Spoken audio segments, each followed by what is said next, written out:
Olá, bem-vindas e bem-vindos a mais uma exploração profunda aqui no nosso espaço. Olá. Hoje a gente vai navegar pela história vibrante e, olha, cheia de reviravoltas do jazz. Um universo fascinante. Demais!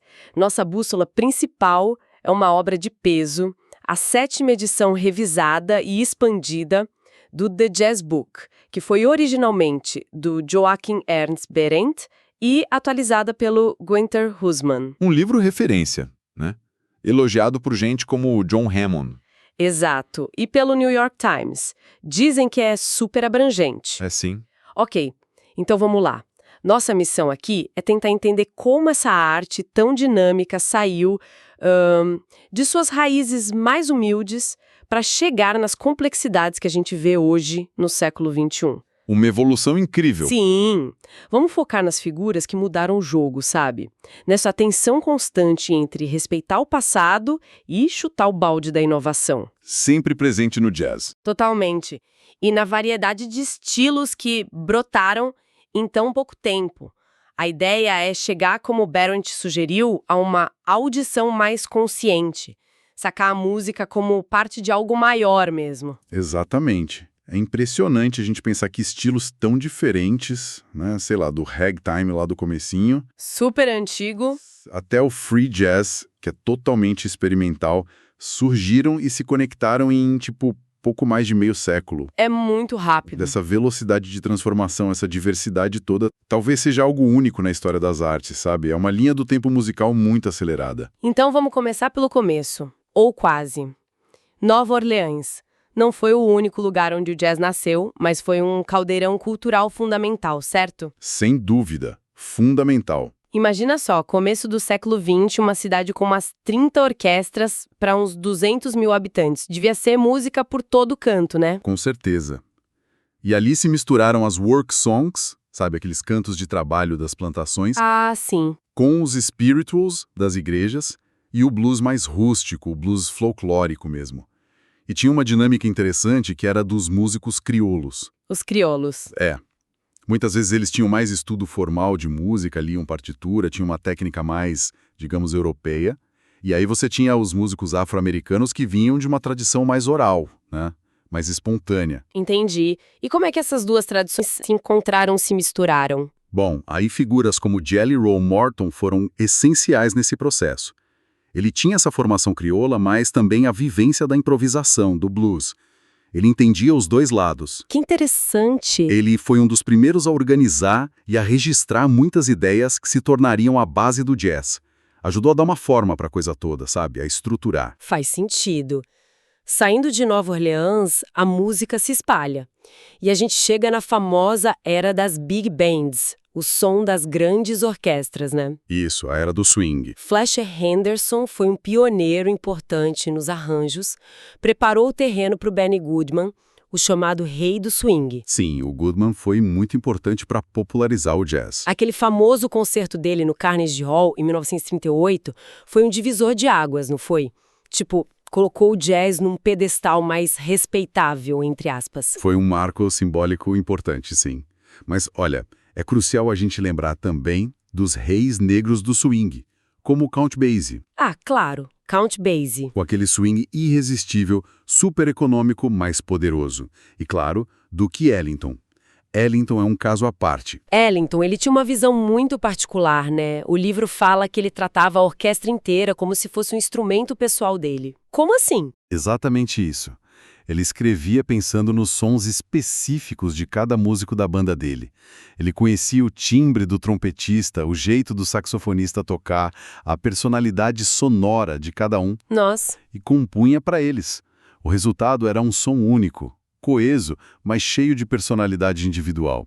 É por isso que é tão difícil hoje alguém replicar o som da orquestra do Ellington. Faz todo sentido. Que gênio. E outra coisa interessante dessa época eram os chamados head arrangements, que eram muito comuns na banda do Basie, por exemplo. Head arrangements?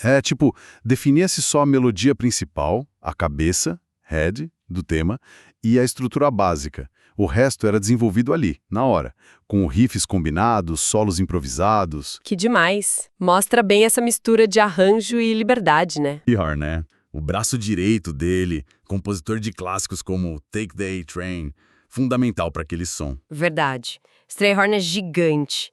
E enquanto as big bands dominavam os salões, os grupos menores também tinham seu espaço, né? Eles não pararam. De jeito nenhum. E muitas vezes eram os laboratórios de inovação. Começando com os combos de swing, que eram tipo versões menores das big bands, Certo. até a gente chegar num formato que definiu o próximo grande estilo, o bebop, que foi o quinteto, geralmente com Charlie Parker no sax alto e Dizzy Gillespie ou, um pouco depois, Miles Davis no trompete. Ah, o quinteto clássico do bebop. Isso. A dinâmica deles tocando aquelas melodias super intrincadas juntos, em uníssono ou harmonia, e sobre uma base rítmica com baixo e bateria muito mais quebrada, mais complexa que o swing, foi assim revolucionário. E surgiram até as formações mais inusitadas, né? Eu li no livro sobre um tal de chamber jazz, jazz de câmara. Isso. Olha que interessante. O trio do vibrafonista Red Norvo, com guitarra e baixo, lá nos anos 40 ainda, já buscava uma sonoridade mais íntima, mais delicada, quase de música de câmara mesmo. Que legal. Depois, nos anos 50, teve o quarteto sem piano, do saxofonista barítono Jerry Mulligan, com o trompetista Chet Baker. Ali eles exploraram muito a interação das linhas melódicas, o contraponto, já que não tinha o piano para preencher a harmonia. Uma proposta diferente. Totalmente. E o Modern Jazz Quartet, o MJQ, liderado pelo pianista John Lewis. Eles trouxeram uma elegância única, sabe? Misturavam jazz com elementos da música barroca europeia, como o contraponto que eu falei. O Lewis pensava na estrutura como se fosse um roteiro, e a improvisação preenchia os detalhes. Quase como na Commedia dell'arte italiana, onde se tinha o esboço da peça e os atores improvisavam. Uau, que comparação interessante.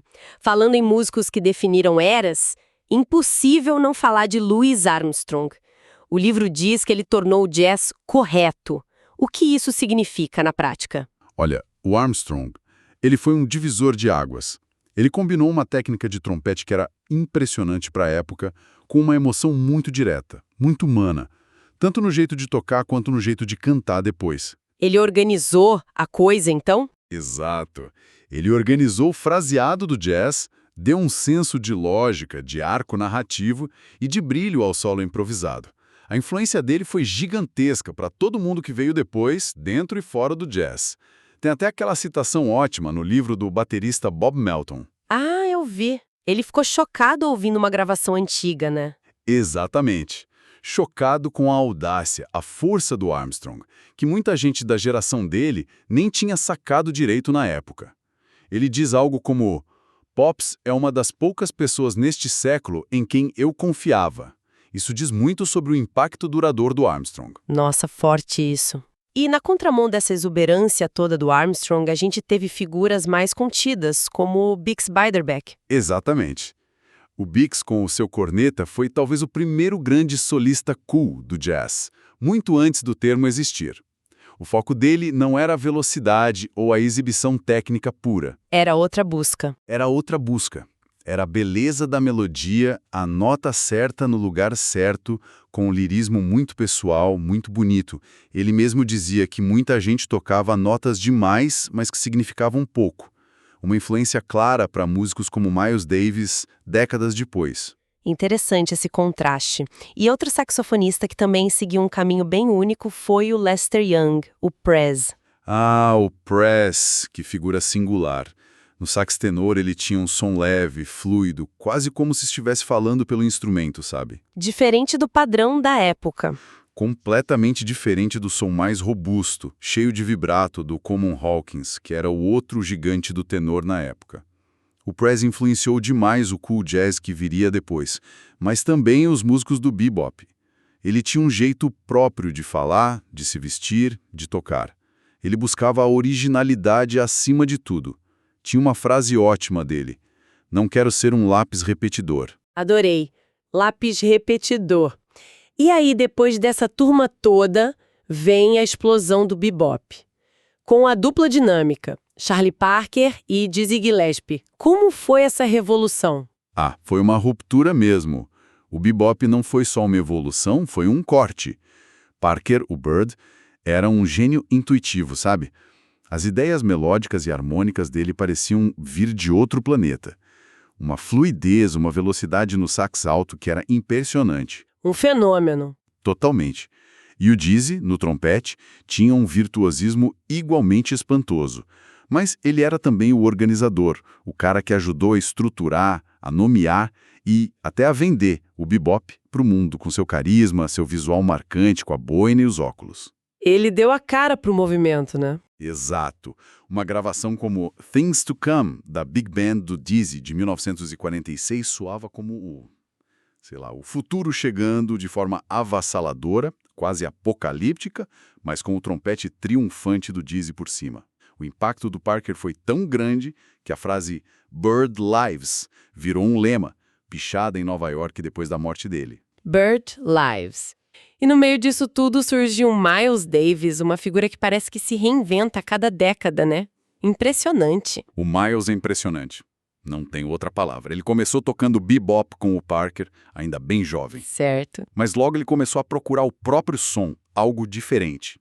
Já em 1948, com aquele noneto e as gravações que viriam a seu álbum Birth of the Cool, ele buscou uma sonoridade mais calma, mais arranjada, com texturas muito influenciadas pelo arranjador Gil Evans. O início do cool jazz. Exatamente.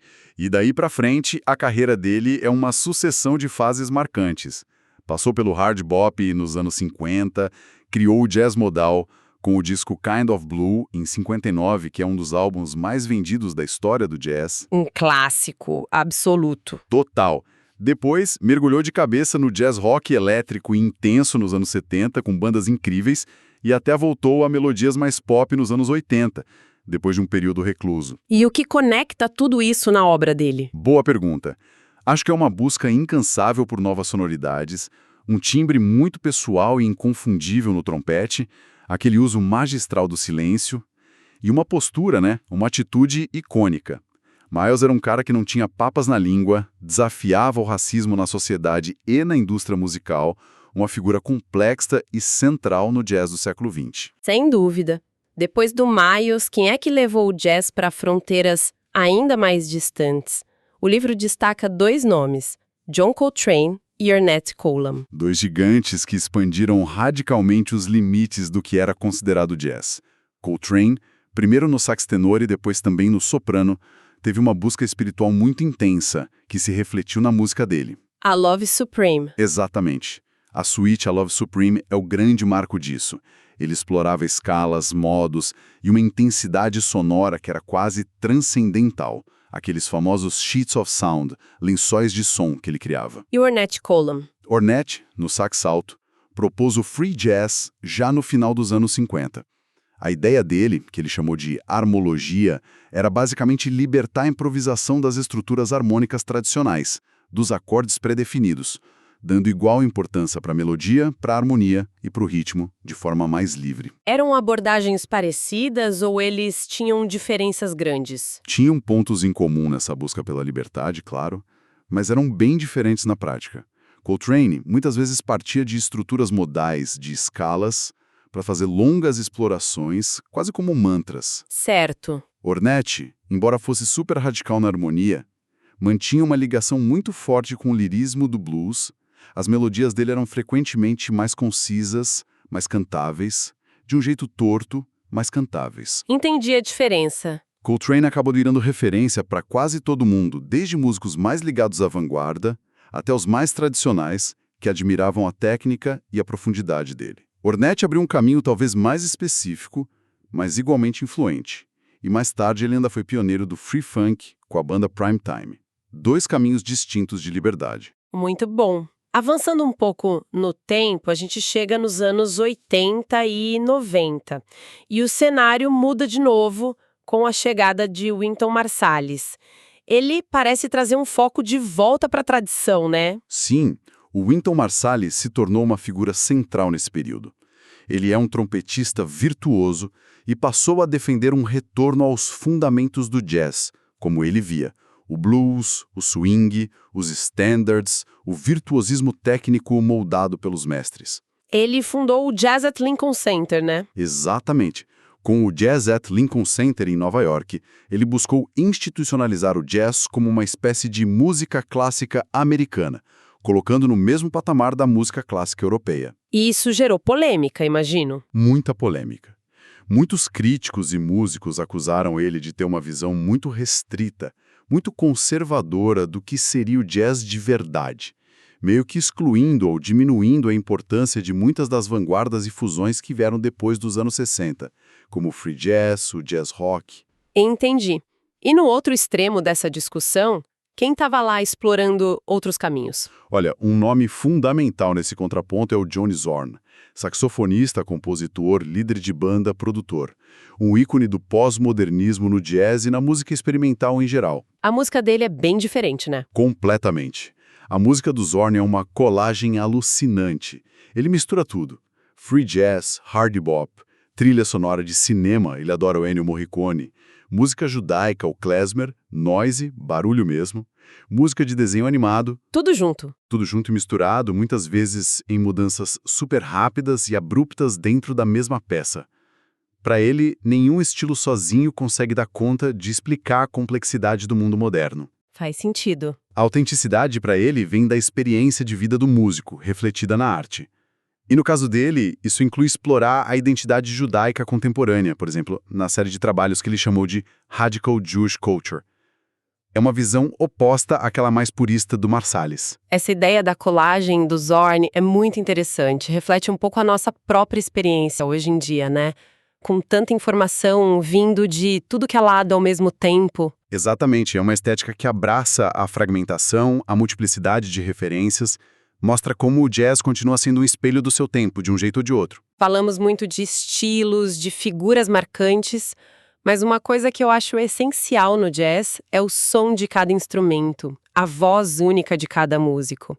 Aquele vibrato do Sidney Bechet, o som rouco do Coleman Hawkins, a melancolia do Miles. A gente reconhece os mestres em poucas notas, né? Totalmente. Isso é uma das mágicas do jazz. A gente podia passar rapidamente por alguns instrumentos só para ter uma ideia de como as vozes deles foram evoluindo, sem fazer uma lista telefônica, claro. Claro, ótima ideia. Vamos pegar alguns exemplos-chave. O trompete, por exemplo. Saiu daquele som quente coletivo de Nova Orleans com o King Oliver, o Armstrong. Certo. Evoluiu pelos efeitos jungle do Bubber Miley na orquestra do Ellington. Ganhou a agilidade incrível do Roy Eldridge, que influenciou o Dizzy Gillespie. O virtuosismo do bebop. Isso. Aí veio a introspecção cool do Miles e do Chet Baker, que eram herdeiros diretos do lirismo do Bix Beiderbecke lá atrás. E chegou até a liberdade total do Don Cherry no free jazz e as explorações mais contemporâneas. Cada um com a sua voz inconfundível no instrumento. E o saxofone? Talvez seja o instrumento mais emblemático do jazz. É, talvez sim. O alto teve a doçura melódica do Johnny Hodges com o Ellington. Depois a revolução do Charlie Parker, a abordagem mais linear e cool do Lee Konitz, a liberdade radical do Ornette Coleman, o som cheio de soul do Cannonball Adderley. Muita gente importante. E o tenor, que muitos chamam de a voz da alma negra no jazz. Começa com a força do Coleman Hawkins, aí vem a leveza contrastante do Lester Young, o som aveludado do Ben Webster, a potência e a busca constante do Sonny Rollins, a exploração espiritual do Coltrane, a crueza do Albert Ayler no free jazz, até chegar em músicos mais recentes. É uma linhagem incrível. E o piano? Tem uma história gigantesca também. Nosso piano. Começa lá no ragtime do Scott Joplin, passa pelo stride virtuosístico de James P. Johnson e Fats Waller, o boogie-woogie, no swing a economia genial do Count Basie, a elegância do Ted Wilson e o Art Tatum, que era de outro planeta. Tatum era inacreditável. Totalmente. Aí vem o bop, com Bud Powell definindo a linguagem moderna, e a genialidade única e angular de Thelonious Monk, o cool jazz introspectivo e harmônico de Bill Evans, o modalismo poderoso de McCoy Tyner com Coltrane, o free jazz explosivo de Cecil Taylor, a fusão com Herbie Hancock, Chick Corea, a lista é enorme. E a importância dos trios de piano na história do jazz é fundamental. E a guitarra? Parece que demorou um pouco mais para ganhar destaque, né? Sim, ela ficou mais no fundo na seção rítmica, até o Charlie Christian eletrificá-la e trazê-la para frente, nos anos 30 e 40, tocando com Benny Goodman. Foi uma revolução para a guitarra. Total. Depois tivemos o gênio cigano europeu Django Reinhardt, que é um caso único. Mais tarde, a sofisticação harmônica do Gene Hall, a popularidade imensa do Wes Montgomery nos anos 60. E aí a explosão da fusão nos anos 70 com John McClellan, Pat Metheny, John Scofield. E hoje em dia, gente como Bill Frisell e Mark Ribot explorando todo tipo de sonoridade, do country ao noise. E a seção rítmica? O baixo e a bateria também mudaram pra caramba. Radicalmente. O baixo acústico deixou de ser só marcação para virar um instrumento melódico e solista importante com Jimmy Blanton, lá na banda do Wellington ainda. Nossa, com Wellington de novo. Ele tinha um faro.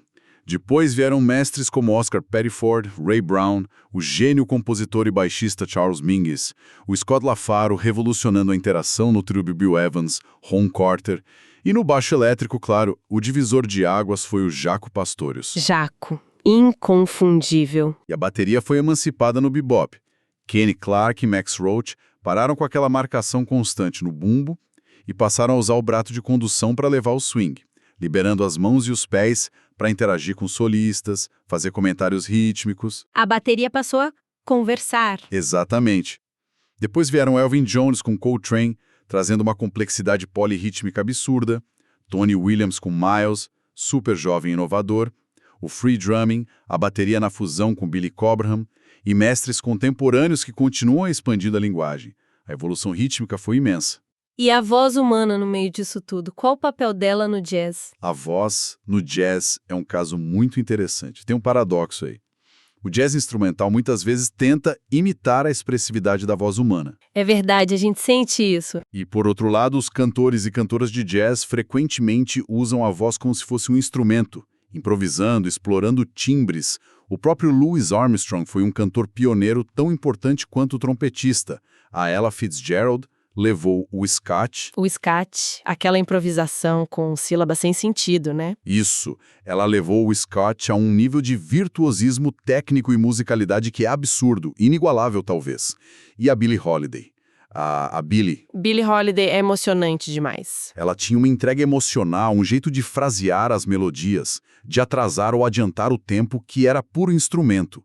Dizem que a voz dela tinha a elasticidade do sax do Lester Young antes mesmo deles se encontrarem e tocarem juntos. A honestidade dela cantando é algo que ainda arrepia. É muito crua e poderosa. E antes dela, as cantoras de blues foram a base, né? Fundamental. Bessie Smith, May Rainey, elas pavimentaram o caminho. Depois da Billie e da Ella, vieram outras gigantes, como Sarah Vaughan com sua técnica vocal impressionante, Carmen McRae, a incrível e inovadora Betty Carter, Abby Lincoln, que trouxe uma consciência política forte para o canto, e hoje temos vozes maravilhosas como Cassandra Wilson, Diane Reeves, Diana Krall e cantores como Kurt Elling, cada um trazendo sua própria visão. E tem também a técnica do vocalesse, que parece uma coisa de louco. Como funciona isso? O vocalesse é demais. É a arte de pegar um solo instrumental famoso que algum músico gravou, tipo um solo de saxofone, ou trompete, nota por nota. Certo. E escreveu uma letra que se encaixa perfeitamente naquela melodia improvisada. O King Pleasure fez isso de forma brilhante com um solo do saxofonista James Moody e criou o clássico Moody's Mood for Love. Que incrível, deve ser muito difícil fazer isso. Exige uma musicalidade, uma habilidade com as palavras enormes. O trio Lambert, Hendrickson Ross era mestre nisso nos anos 50 e 60. Eles recriavam arranjos inteiros de big bands, como as do Count Basie, só com as vozes deles, usando a técnica do vocalize. É impressionante. Preciso ouvir isso. Bom, a gente está chegando mais perto do presente, para onde o jazz está indo agora. O livro fala dessa tensão entre tradição e inovação, que parece que continua, né? Continua forte. De um lado, você ainda tem um movimento neoclássico, mais ligado à visão do Wynton Marsalis, que valoriza a história, a tradição, o blues, o swing. Certo, a linhagem mais direta. Isso. E do outro lado, você tem músicos que continuam explorando as vertentes do free jazz, as fusões com world music, com rock, com hip hop, E a incorporação da eletrônica, né? O nu jazz, DJs que improvisam junto com músicos. O jazz continua absorvendo tudo. Sempre foi assim. O jazz, na sua essência, sempre foi uma música híbrida, misturando elementos da África, da Europa, das Américas. Hoje, com a globalização, isso é mais evidente do que nunca. Você tem músicos incríveis da Índia, do Oriente Médio, da Escandinávia, do Brasil, claro, da África, todos trazendo as suas culturas, os seus ritmos, as suas escalas, para dentro da linguagem do jazz. Aquela ideia de world music se concretizou, então. Totalmente. Aquela visão que o Don Cherry, um trompetista do free jazz, já tinha nos anos 70, de uma world music, onde as fronteiras musicais se dissolviam, que na época parecia meio utópica, hoje é a realidade do jazz contemporâneo em muitos lugares. Que viagem incrível. A gente saiu das ruas de Nova Orleans, passou pelas big bands, pelo bebop frenético, pela liberdade do free jazz, pelas polêmicas sobre tradição e modernidade, até chegar nessa mistura global de hoje. O jazz realmente não para quieto. Não para. É um organismo vivo. Então, pensando em tudo isso, qual seria a grande lição, o grande recado que fica? Olha, talvez a lição seja justamente essa, que o jazz é um reflexo da vida, sabe? Ele respira o ar do seu tempo. Ele reflete nossas complexidades, nossas conexões, nossas tensões. Aquela audição consciente que o Berendt buscava lá no livro é um pouco isso. Ouvir não só as notas, a técnica, mas tentar sacar a história, a cultura, a emoção que está ali por trás. Ouvir o contexto todo. Exato. A riqueza do jazz vem justamente dessa conversa constante entre tantos sons, tantas vozes diferentes, tantos passados e presentes dialogando. É uma música que nunca se contentou em ser uma coisa só. E isso me deixa pensando, se o jazz é essa mistura constante, essa esponja que absorve tudo ao redor desde suas origens lá atrás, como será que as próximas gerações vão mexer nesse caldeirão? Que novas fusões culturais, que novas tecnologias que a gente talvez nem imagine agora vão dar a cara para o jazz do futuro? É a grande pergunta, né? Fica a reflexão para a gente continuar ouvindo, pesquisando e principalmente descobrindo.